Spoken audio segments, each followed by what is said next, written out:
तर धाराशिव मधील विकास कामांवरील स्थगितीवरून आता राणा पाटील आणि ओमराजेंमध्ये झुंपलेली आहे। विरोधक काय लायकीचे आहेत माहिती आहे असं राणा पाटलांनी म्हटलेलं आहे।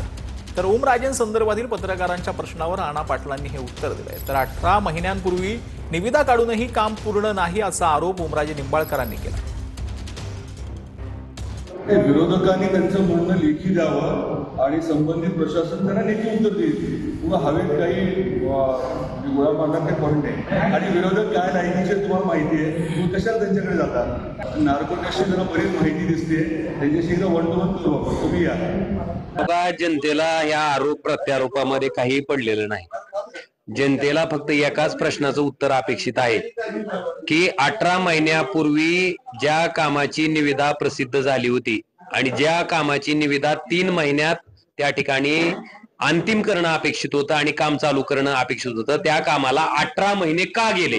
तर स्वतःच्या कंत्राटदाराला त्या ठिकाणी काम मिळावं। आमची मागणी इतकीच आहे की ह्या कामाला 18 महिन्याचा कालावधी का लागला ह्याची SITच्या मार्फत चौकशी व्हावी। सगळ्यात महत्वाचा विषय लायकी ठरवण्याचा की ज्या शरद पवारांनी यांना 40 वर्ष महाराष्ट्राच्या मंत्रिमंडळात मंत्री केलं, त्या शरद पवारांची सत्ता गेल्याच्या नंतर एका रात्रीत हे कमळाबाईकडे गेलेली माणसं आहेत। त्याच्या उलट ज्या उद्धवजींनी आम्हाला आमदारकीची संधी दिली त्या उद्धवजींना आम्ही संकटाच्या संघर्षाच्या काळात सुद्धा अंतर दिलं नाही। आम्ही संघर्ष करत आदरणीय उद्धवजी ठाकरे साहेबांच्याच बरोबर आहे आणि सर्वसामान्य जनता ह्या सगळ्या गोष्टीचं आकलन करून येणाऱ्या स्थानिक स्वराज्य संस्थेत सुद्धा निर्णय घेईल।